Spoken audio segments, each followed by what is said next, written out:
This is Swarfcast. I'm Noah Graff. I am honored to be with Jayme Rahz, CEO of Midway Swiss Turn in Wooster, Ohio. Welcome to the show, Jayme. Thank you. Thanks for having me. It is a pleasure. Today, we're talking about cybersecurity, particularly for companies that supply parts to the government, the DoD. And Jayme has become somewhat of an expert on this topic recently because her company has needed to do this because they are it's a pretty significant customer of theirs, the Department of Defense. So first, before I go into the specific topic, I just want to get, the 3-minute description of Midway and just to give some people context. Oh, sure. So we are a small, what we call job shop. We run citizen, specifically Swiss screw machines. We make precision turned parts is our industry. We work for a variety of different industries. We have about 11 people here, and my father-in-law started the business in 1975. And it's slowly grown over the years, with both of his boys then joining the business, and then I joined, and my kids are already starting to work here as well. So during the COVID slowdown, we recognized that we were going to need to expand a little bit, and we started looking into doing more government work, at which point we became familiar with CMMC. So that's how we got here. Got you. And you'd say that government work, in some respects, it's a little bit less cyclical than other work, and that's one reason why you went there? Yeah, so with government work, especially for small businesses, a lot of times when the government gives a contract out to their primes, they have small business, veteran-owned business, disadvantaged business, women's owned business. They have what's called set-asides for those, where they specifically want a certain amount of that work to go to these small, disadvantaged, women-owned types of businesses. So there's always really work cool. Available. It is. So what is the prime? What is the prime versus what you guys do? The prime are the people who are like the tier one for the gov? Yep. They're tier one, so they get the entire project. It's the, they're going to order the fighter jet from this company. That's the prime. Usually the primes don't make all of the parts, the widgets, the nuts, the bolts, everything for that particular project. So they outsource it, and part of that outsourcing then is usually designated in their contract to go to, if possible, these smaller businesses. Or I like that they call it the set-asides. Is that like the official term, or is that the informal term? I don't know. That I don't know. That's what it's always been called by our circle, our manufacturing base. But can you be a direct? Can you be the tier one, the direct to the government, and be a set-aside and get priority that way, or is the set-aside really only for the people supplying to the primes? I don't know for sure, but I think there are programs specifically for these small, disadvantaged, women-owned, veteran-owned companies, even as a prime. We have done work directly with the government, with the DoD before as well. I know that as a whole, the DoD is looking to make sure that a certain amount of the business gets into these smaller businesses. Cool. Well, you're not an official owner, so how do you? I am not. How do you get how do you be a set-aside? Because we're a small business, so we meet that, and then two of our owners are veterans, so we meet it on two different sides. That's pretty cool. Kudos to the government for having a little bit of equal opportunity policy there. Yep.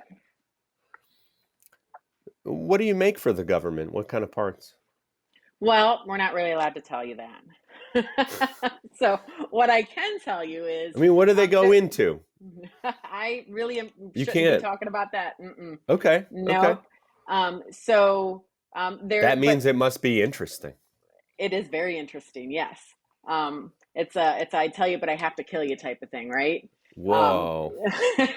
so we're not supposed to talk about the parts we make. They are considered sensitive, and some of them are ITAR based, which is a whole nother program that the government has for keeping that information within the United States and safe and secure. But they are precision turned parts, and they're important to our defense base, and that's what we do. Okay. And a quarter of your parts go towards the DoD approximately. And where do the rest, what other sectors do you make parts for? We're pretty diverse. So I would say we really make for or have made parts for all sectors. Part of our strategic plan is to always have that diversity. We do some automotive, medical, aerospace, ag, home, pretty much any industry that's out there, we've made a part that goes into it. We keep that diversity so that when one particular sector is struggling, say automotive, it doesn't bring down our whole shop. And That is very smart. most industries are cyclical, so they'll have their ups and downs, and that's how we kind of protect ourselves from those cycles. Very interesting. Okay. So, cybersecurity. This has become a priority for your company. It has. Please, first explain. It seems like you've done quite a bit of research and you know the climate of it. How do you see the climate of cybersecurity overall for manufacturing in the United States? Um, I'm not an expert, even though you claimed I was one earlier. I'm not. I don't know technology. I'm not an IT person, Okay. but I try to surround myself with experts. That's the key. Um, for us, the importance of CMMC, it's kind of a twofold thing. Anything that we do, we're a business. It has to be financially, profitable for us, right? So we look at it from that standpoint. We can capture some additional business within the DoD. The other side to that is just good business practices, whether you're doing DoD work or not. Um, Securing your data, whether it's sensitive stuff for our military or a product for one of your other customers, a new medical product, it could be anything. We have a responsibility to protect that data for all of our customers. As as these hackers and nefarious people learn more and more, that it's much easier for them to obtain all kinds of financial information, data, in a ton of different ways. So we have an obligation just as a manufacturing base to protect that for all of our customers. And then also for ourselves, if you get a ransomware attack, it can shut down an entire business. Now your It's machines are out on nuts. the floor. Yeah, you're not running, you don't know what's going on, all that kind of stuff. So it's just good business practice as well as the threats increase out there. Sure. I mean, China is stealing planes for They are. fighter F, jets and yep, F-35. It came to light in about 2015 with the release of some of the Edward Snowden type documents that China had stolen a lot of that information from us. They were estimating they were stealing it back as far back as 2006, primarily using the spear phishing technique through emails. So it wasn't the big companies like Raytheon or Boeing or something. It was small to mid-sized companies that were very naive, unprotected. It was very easy to get that information from them. interesting. So we have a responsibility, first of all, for everybody and Mhm. for the government. The government is requiring that you are CMMC certified, correct? Requiring if you're handling certain sensitive information. So the government has a lot of projects out there for everybody. You could be making nuts and bolts for a filing cabinet. That's not going to probably require any type of certification. But Okay. when you narrow it down to more of the DoD, which is the Department of Defense, and now you're looking at weapons systems and that kind of stuff, That's really where you're going to see a lot more of that. And not just things that are manufactured, but you have to look at the broader scope too, the software that people use. Think about all the software and the programs, the computers that are in our government's facilities. Like, so CMMC is going to apply to a lot of those types of industries as well. What does CMMC stand for? It is Cybersecurity Maturity Model Certification. Interesting. And okay, so getting this certification, it's a bit of a rigmarole, if I'm It is. correct. It is a lengthy and detailed uh, journey. I'm going to call it a journey, and it never is going to end. Right. Cybersecurity threats are continuously, they're coming out with, the latest and greatest things. So um, there is a process that you have to go through. There's about 117 standards that are based on some NIST recommendations, which the NIST recommendations have been in place for the primes for a long time, and it is the kind of the basis for that cybersecurity. When they rolled out the CMMC program, it expanded it to not just the primes, but anybody who's going to touch those products that are sensitive now, or what they call CUI. So there's CUI stands for Controlled Unclassified Information. So the government already has a process for if you're handling classified information. But there was a lot of sensitive projects, parts, documents that they weren't classified, but they're still kind of sensitive. And that's where the CUI comes into place. So it's still a controlled piece of information or data. And so CMMC really expanded from just the primes being part of that to anybody who touches this data now. Right. And so that really affects the, smaller to medium size. Yeah.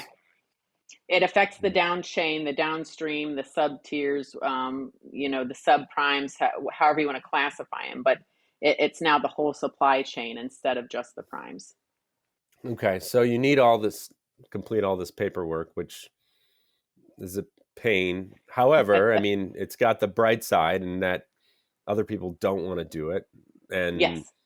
And it also helps with your other businesses. I mean, with your other sectors too, because you can then brag to them about, how secure you are. So what are some of the ways you can get assistance for it? I assume you're not doing everything in-house, or maybe you are. I don't know. No, we're not. So we probably did 6 to 9 months of research before we decided to bite the bullet and, hey, we're going to implement this program. But we're real small. I mean, we have 6 full-time employees. We have 11 on staff total. We had at the time 0 IT, computer, whatever you want to call that sector. We had nothing. So it was a long process for us to determine that this is how we want to move forward. We pretty early on connected with our local MEP, and that's MEP stands for the Manufacturing Extension Partnership. And it's called in Ohio, it's the Ohio MEP system. And their job is to help us become a stronger manufacturing base, for DoD and just in general.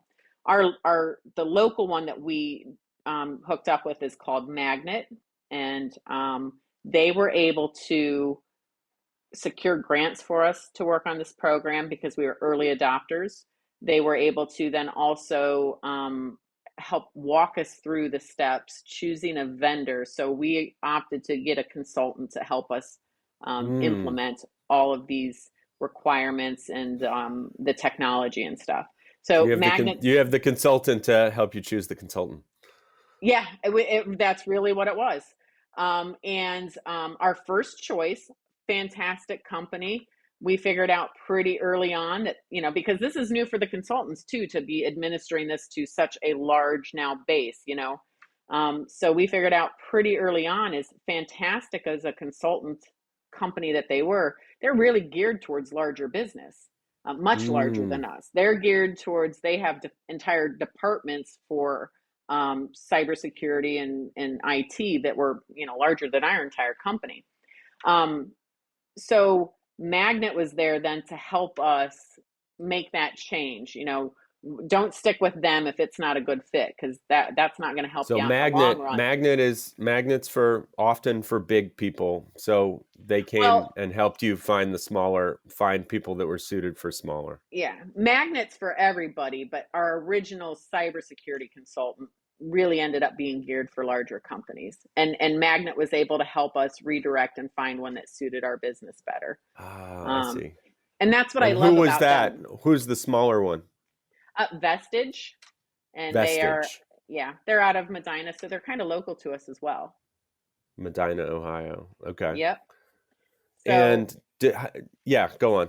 oh, so just Magnet's been great because they're more of a partner that walks you through it, and when you stumble, they're there to kind of help pick you up, reassess, and where do we go from here. So you really have a sense of security kind of going through this process of there's somebody there to walk you through it and help you So out. you're working more with Magnet or with Vestige? We work more with Vestige on the actual implementation of CMMC. So giving them Mag, all the paperwork and the stuff that yeah, you may not have resources to do or don't want to commit resources to. right. Yeah. So when when this CMMC, when we're implementing it and they're saying, hey, you need to implement this technology, you need to protect this, Vestige is then who comes in and helps and says, how are you meeting this very specific requirement? And if we're not, they're the ones that say, okay, here's technology, here's a program, here's whatever it is that you can implement to help meet that requirement for Who you. fills out all the paperwork? Do you have to do it still? Well, I will, yeah. Yeah.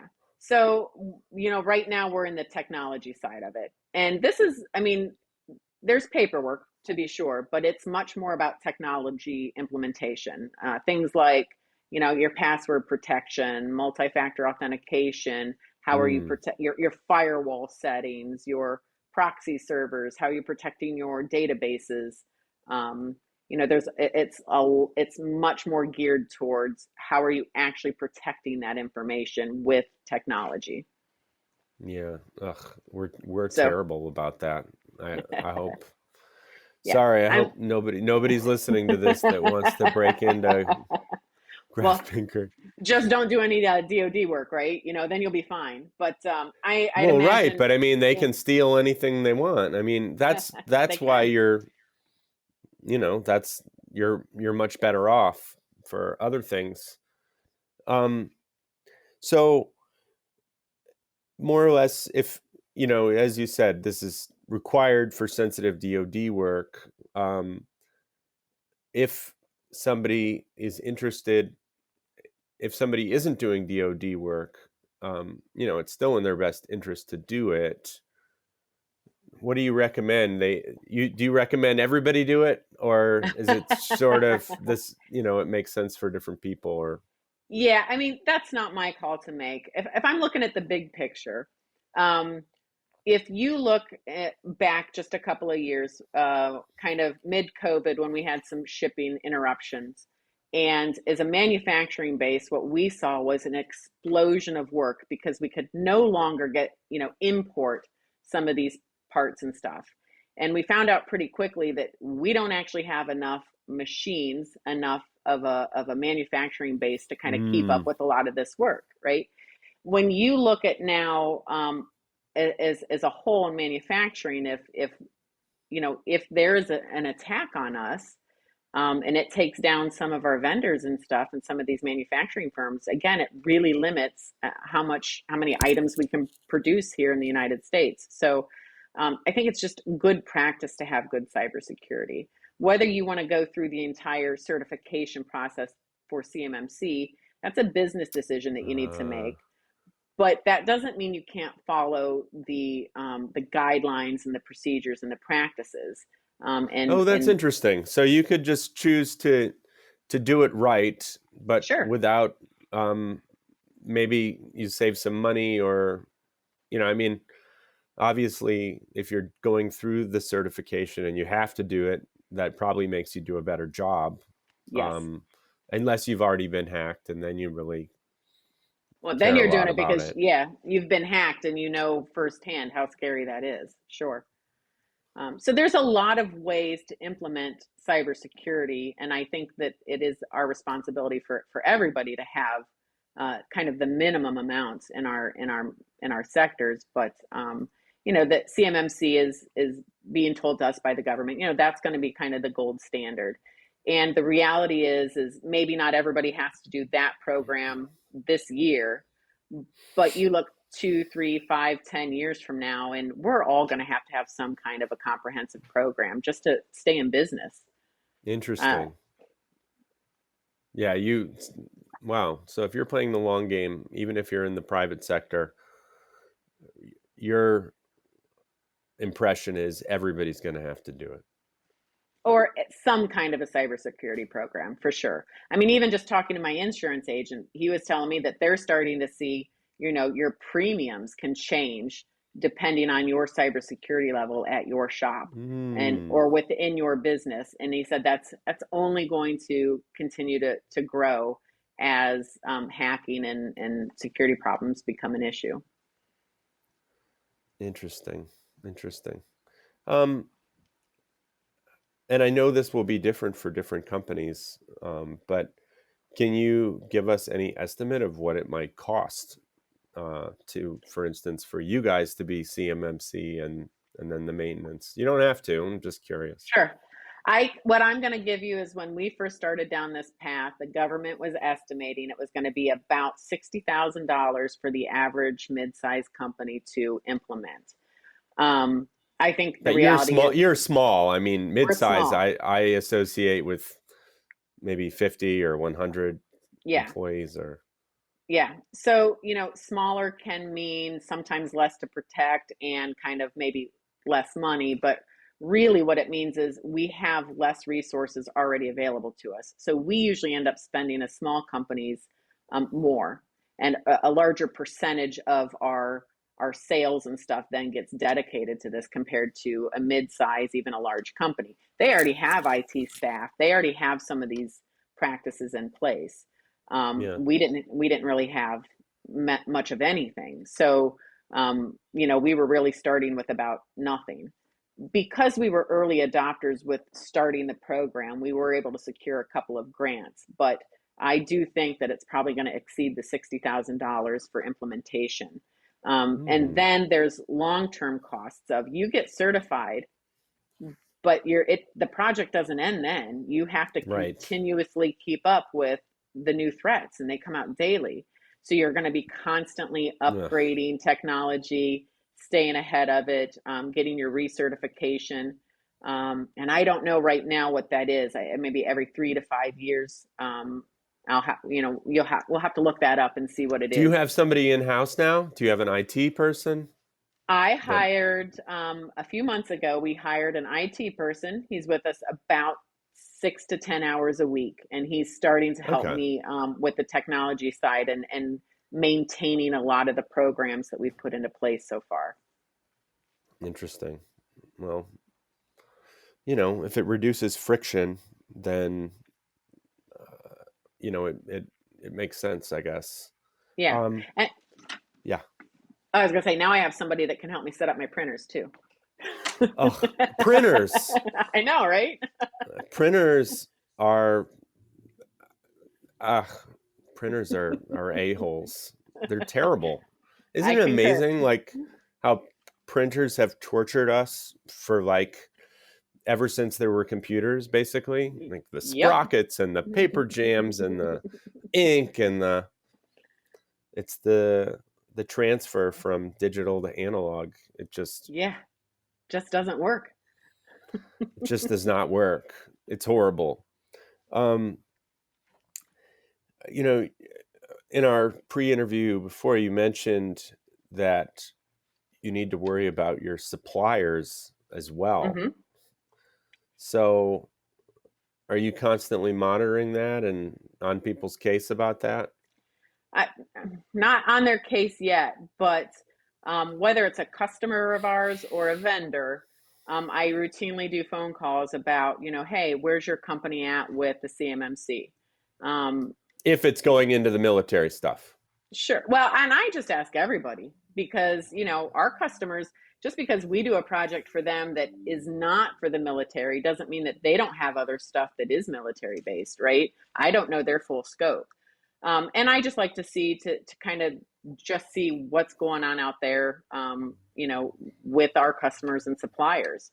Surprisingly, a lot of them know nothing about CMMC, Yeah. which is a little scary, really, at this point in the game for entire companies or sectors to not have any idea that it even exists. Um, as we move closer for us to getting our audit and certification, certainly we look closer at especially our vendors, especially vendors where we're maybe outsourcing some of the DoD work. Like, are you planning on getting your certification? Because we're handling potential CUI data.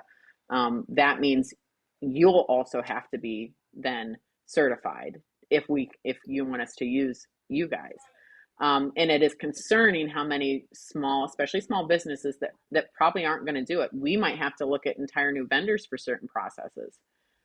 So instead of being able to take parts, next door or around the block to get a secondary treatment, heat treat, black oxide, whatever, we might have to be shipping them across state lines or across the country to a certified supplier. Well, the military contract better be worth it. Right. Well, sure. It's definitely going to increase the cost of a lot of jobs going to the DoD. If the average company, even say it's the $60,000 to implement this, if you now have to absorb an additional $60,000 a year and somewhere close, maybe a little less than that, ongoing to maintain the program, I mean, you you have to recoup that money somewhere, and it's going to be Yeah. either your hourly rates go up, or you put those costs Yeah. towards the DoD or the government work that required this program. Interesting. Interesting. Um, I'm just going to ask a few other questions just that I like to, rapid fire at the end of the interview. Sure. Um, aside from uh, this topic, and it doesn't have to be manufacturing related, it can be. Uh, what is something interesting you've learned recently, or something that you're researching and trying to learn about? um oh geez. If you Just if in you if you don't know, if you can't think of anything, it's okay. You no, don't have I to put mean, it in the interview. something crazy we found Crazy is yesterday. great. Crazy Love is crazy. great. Okay, great. So yesterday I drive home. My entire family's standing out in our driveway looking at something, and I go over there, and here there is a carrier pigeon with the leg bands, and it was part of a pigeon race. I guess they still do those types of things. And it was wounded now and on our property. And Oh so I had no. to very quickly learn all about pigeon racing and carrier birds so that I could trace down the owner of this bird. Turns out it was in a race across America, and it had originated in Akron. So that was some Wow. crazy stuff I learned last night. That And is I'm so interesting. kind of interested now. I told my kids, I'm like, yeah, we're gonna have to look into this kind of stuff. So yeah, very Like, you interesting. want to get into the pigeon racing I thing. I don't think I Yeah. want to get into it, but I want to learn a little more about it because it's definitely not something you hear about every day. That is fascinating. Who knew? God. I I did not. There's just a bird in our driveway with a leg How band. do I'm they like, what is this? train? How do they train a bird to I have no so idea. did it have a message in it? It no. So they don't So what message did them. you do with it? It was hurt, and what did you do? Well, we're on a small farm, so we had a nice little cage and food. We raise poultry too, so Oh, we okay. had the food and stuff for it. But unfortunately, its injuries were not survivable, so it did not make it through the night, which was unfortunate. But they have little I mean, leg it was bands. lucky that you stumbled upon it. I mean, other people would have, Who just been knows? like, yeah, sorry. I mean, we gave it food, water, shelter for its last moments there, so it was at least How comfortable. could you And tell that it was in a pigeon race?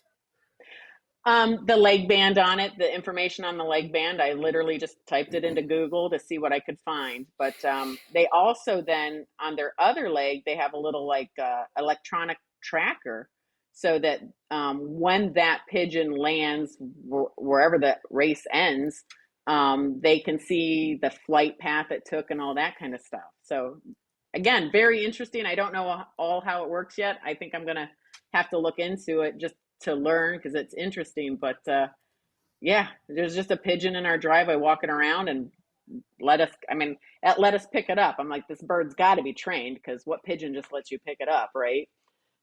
That's So a really interesting point. The only person I can think of that had pet pigeons was Mike Tyson. Supposedly he raised pigeons. no kidding. What Yeah, for? but I Like don't to know. I raise? mean, as pets. I mean, he Oh, as also had a pets. pet tiger. So, Well, that's true. Yeah. Gosh, I don't want to see a pet tiger show up on my farm. That would be too much for me. Well, I mean, baby tigers, they're cute as hell. But, Yeah. um, I also like to talk about serendipity a lot in the podcast. Do you think of any specific thing in your life that was very serendipitous and really important to you? I mean, it could have been just the cybersecurity. I mean, that's sort of serendipitous, but I don't know. I won't lead you. You won't lead me. I will. I can lead you actually if you want me to. There's been a lot of big events that have shaped where we've come. For me in my life, us in our business. Um, you know, when I married my husband, and they were running the small machine shop, I had my own career, and I do an environmental health and safety. So I was in the industrial sector, but doing something completely different.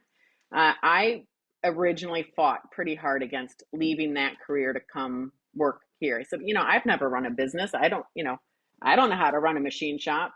Um, and I fought against it. And I finally was like, okay, let's do this. And it has been able to transform our company because we're all working together towards the same goal. We have a small family business where there's 3 generations now in this business, and we share ownership, and it works beautifully, which is not the norm for a family owned business, right? In addition to that, about 7 years ago, we all went together and bought a small farm. So now we all live together on the same piece of property. Three And generations. 3 generations, right? Yep. We each, at this time, usually when we went to our lender, right, they're usually looking at how you split up small farms because each person wants to take their piece and move on, right? They want the money out of it, and all these small farms are breaking up. We're doing the opposite. We're trying to all 3 go together. We're buying up some of the lots beside it that are empty to recreate that farm. Can you run a And farm sort of part-time while you run a machining business? yeah, it turns out, no, not so much.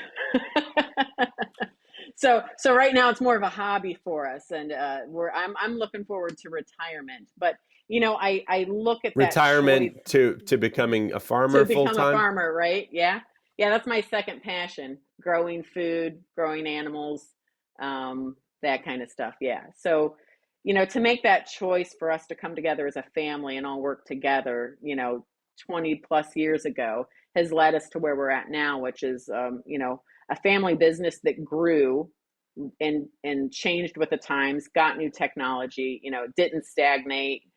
We didn't, have family fights and, you know, couples break up or the business breaks up. And, we went even further, and now we're all living together on that, not in the same house, but on the same property. We Oh, each have our okay. own house Is though. it Yeah. organic food or is it or No, do you not do you go to necessarily. farmers markets or and sell it Not there? yet. Nope. Nope. We're not selling anything yet. We're still in the we grow it and we kind of give it away to people. Um, Or eat and it? or eat. Well, yeah, we eat it and stuff too. But right now, it's much more of a hobby. It will never replace the income that our machine shop can pay us, but it'll be something to keep us busy. I think in our old age.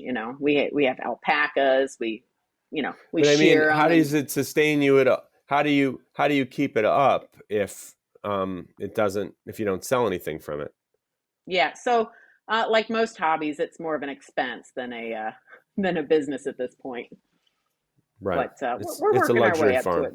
It is right now. It is, yes. So that's where That's we're really at. So, interesting. we're kind of going against the grain right now, or the trends that we typically see. But it's working for us, and we have a beautiful business. We have happy employees. We have happy kids. We've got a beautiful property that we can enjoy, and we're all together on it. So it's been fantastic. Sounds like you're living the dream. We're trying. Fantastic. I don't know that Fantastic. CMMC fits into the dream part of it, but Well, no, but I mean, you have to do something that other people aren't doing. yes. Otherwise, it's just a race to the bottom. And Yep. so, you do something hard and you hopefully that hard thing is worth it, because you could be just doing the same thing as everybody's doing, and that is hard too, and there's no money in it. Right. Yeah, you get all the headache without the payoff, right? So yeah, I guess that we've definitely made it a habit to do the different things, the hard things, and in the hopes for those payoffs. And it's they're not just risk for the sake of risk; they're calculated and stuff. And we've really been fortunate in how it's turned out for us. Fantastic. Thank you so much, Jayme. I love Sure this thing. interview. Great. I enjoyed doing it. It's been nice and a pleasure talking with you too.